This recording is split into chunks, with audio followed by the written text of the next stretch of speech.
Hi, I'm Shelly, and I'm going to be doing my in-service demonstration that revolves around self-monitoring during the writing process. And this is in order for our students to become independent writers, because someone's not going to be over their shoulder for the rest of their life saying, change that, we need to fix this, we need to expand here. So that's our whole goal in the writing teaching process. So that's what we're going to help do today.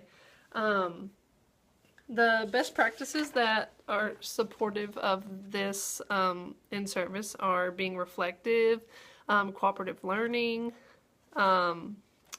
It's a challenging process, increasing the writing time, and because students need ample time if we're expecting them to be able to self-monitor themselves. And also teacher modeling, which is something we will specifically target today, a little bit later. And also grammar and mechanics, which goes back to the reflective part. And if in order for students to reflect on their writing and see if that sounds right, looks right, makes sense, then they need to know the rules in order to make sure to know how it makes sense, or does it make sense, or looks right or doesn't look right. So they have to know those rules, and most likely these teachers that will be in the in-service will have covered multiple mini lessons concerning conventions and just foundational writing. So because I could see this in-service being an after-school, or it could just be a short in-service before school started, so that it could be easily implemented into the classroom. It could be taught today and implemented tomorrow in the classroom. A couple of reasons. That's one reason why I picked this, and another reason was because that students often feel that the writing process is kind of a one and done kind of thing, and so they write, they put their period and they put their pencil down. And I think it falls on the teacher a lot of times to make sure that they understand that writing is a process that can be illustrated through the modeling process, or by bringing in mentor text and talking about how these published authors have gone through the writing process multiple times, and that's what we're striving for. Also, that the revising and editing process are often difficult for students at the 3rd, 4th, and 5th grade, which is what this in-service focuses on. And so by equipping our students with these self-monitoring skills, that they should be better able to do them. So let's get started. First thing we would do is I would kind of relate it, because these are probably ELA teachers that I would be instructing, and so they probably are familiar with self-correcting. If they've done if they've done running records and they look for those students who are self-correcting themselves, this is really similar to that. And so if they are familiar with that, they should be able to carry this over into writing, and so it's very similar. First thing we would do is we would look at these two writings, and so two separate writings. They're about the same topic. And I would not tell the teachers that they are actually written by the same student. They would discuss it at their tables. Then we would share out loud what are some differences, and like, why is this one, not just because it's longer, but why is this one such a better piece of writing? And I would tell them that the reason they would mention a lot of things, such as maybe like it has better it's more creative, it has better conventions. It just shows the students more knowledgeable of writing.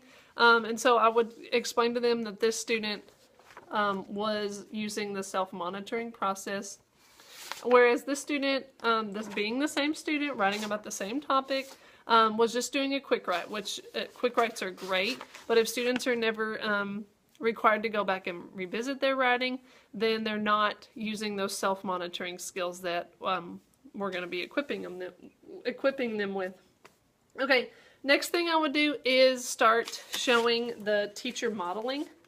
And so in order to have an effective model, I would show just some of the ones that I've done in the past, as well as explain that modeling is not something that all teachers, most teachers, if not all teachers, can do just spontaneous. It takes planning.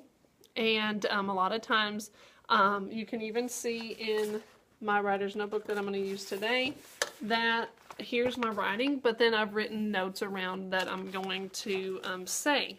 And so lots of times I would most likely do that on a loose leaf piece of paper and then do the actual writing in my notebook, maybe so kids could see on the overhead. It's really important that your students see you writing, okay? And what we're going to show today is it's really important that your students see you thinking about your writing, because they might think, oh man, that sounds so awesome, but they won't know what to be thinking in their head to produce that in their own stories. So a couple of things that I would pass out first are some checklists that students can use. This is an editing checklist. I like this one a lot. You can get a bajillion of these. Then this one is kind of a higher, it might be better for your more advanced kids because it's very comprehensive. It includes a lot. There'd probably be no way that they could check all of these in one story, but some of the really good ones, I liked how it said most of my sentences use different words to start them with. I use a balance of showing and telling. It challenges them a little bit more than just beyond the point of just basic writing. And then this is a revision checklist, and it's questions that students can ask themselves like, does my writing make sense? Do I know my topic? Is it interesting? And so our goal here is that our students start to do this automatically while they're writing instead of waiting till the end when there's so much to tackle that they're overwhelmed. And so a couple of lessons that I would hand out to the teachers that show examples of good modeling are these two lessons. And they actually have dialogue to go along with the modeling that they have. This one is thinking of ourselves as writers and turning small moments into stories. So both of these would be good. And they'd be good examples for teachers to reference back to so that they can make their own when they leave the in-service. So starting off the modeling, I would assume that teachers would have taught multiple mini lessons leading up to this. And I think it's really important that kids see themselves as authors. And so I'd encourage you to make like a chart like this in your classroom, authors, and then whatever authors do. They use leads to grab their readers' attention. They use new words. Whatever it is that you've covered in your mini lessons, that's what an author does. And so when the kids view themselves as authors, they take on more of the responsibility of, oh, this is mine, and it's not my teacher's job to help me, even though we are there to help them, they take more ownership in it. And so today I did go ahead and write what I was actually going to write, but normally I would have that blank and I would do that all the writing for the kids to see. And so I would model just like I would in a normal classroom. And so I just welcome, hey authors, so glad you could come today. Today we're going to be working on thinking about our writing just like authors do.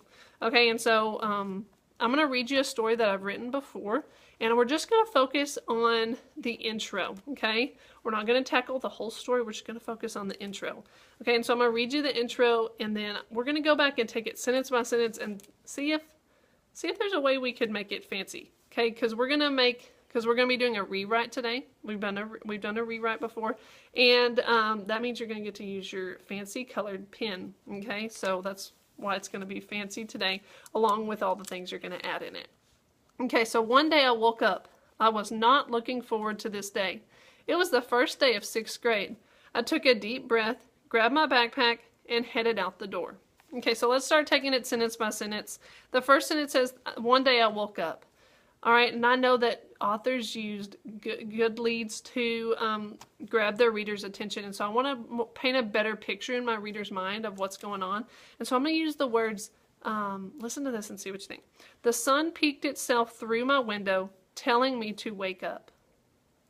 You think that's a little better? It grabs my reader's attention a little more. All right, my next sentence says, I was not looking forward to this day. Well, I know that authors use new words, and so I'm going to use a new word that I learned the other day. It's called dread. Okay, and that means you're not looking forward to it. So it means the same thing, but it just sounds way cooler. I was dreading this day. That just sounds negative, doesn't it?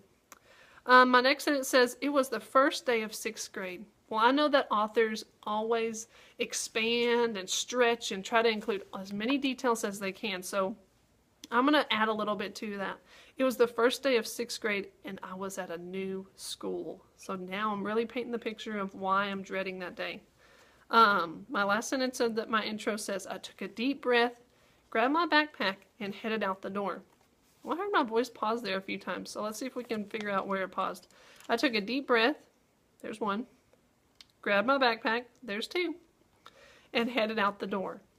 Okay, so I know when I hear my voice pause, good authors are listening for their voice, okay, to know where to put punctuation. So we put a comma when we hear our voice pause.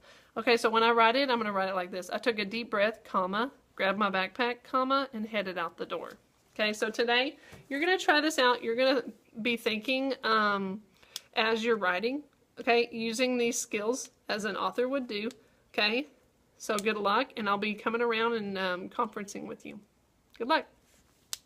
All right, so the next thing I would show the teachers is the next process. I would expect that the teachers that I'm working with are using this writer's workshop method, and so they are conferencing with their students, and so, but sometimes they just need a little bit more resources or a little more help in a specific area. Maybe their kids are at different levels than they were in the past. So I'm going to give them this sheet that says the roles of the teacher and the student in a conference. And then this is a really good, useful tool. It's like what to do in a conference when a student says, or you see this, okay, and what to do. All right, and specifically, like if I see a student do this, what should I ask them about? Like, what were you thinking? How were you monitoring yourself? Okay, and so the more we use those words, students will be getting used to it as well. And also, this is just a really good, useful one to have at your conferencing table as well. Just some good questions to ask. Lastly, the peer checklist. Students will be conferencing with their peers as well, because what better way to learn than from somebody that is your own age and who can say it in your own language, okay? And so those checklists are just resources. You can get different ones. They can do it a little different in their classroom, but they're just resources and suggestions. To wrap it up and to really make this applicable for teachers and to make it usable as soon as they get back to their classroom, I would have them come up with like the upcoming topics that they're going to discuss. Maybe they're going to talk about endings. Maybe they're going to talk about leads or stretching their story, or a certain convention like capitalization, commas, complex sentences, whatever it may be. And there may be enough tables in the in-service that each table could take one and do a couple of written out models. They're going to write it out in their writer's notebook. So they'll have it with them when they go home. And hopefully they'll also have, we'll have enough that we can make copies of everybody, and the teachers should go home with 5 to 10, 15, however many we have, different models to use. So that is what I plan on doing in my in-service. Thanks for watching. Thank you.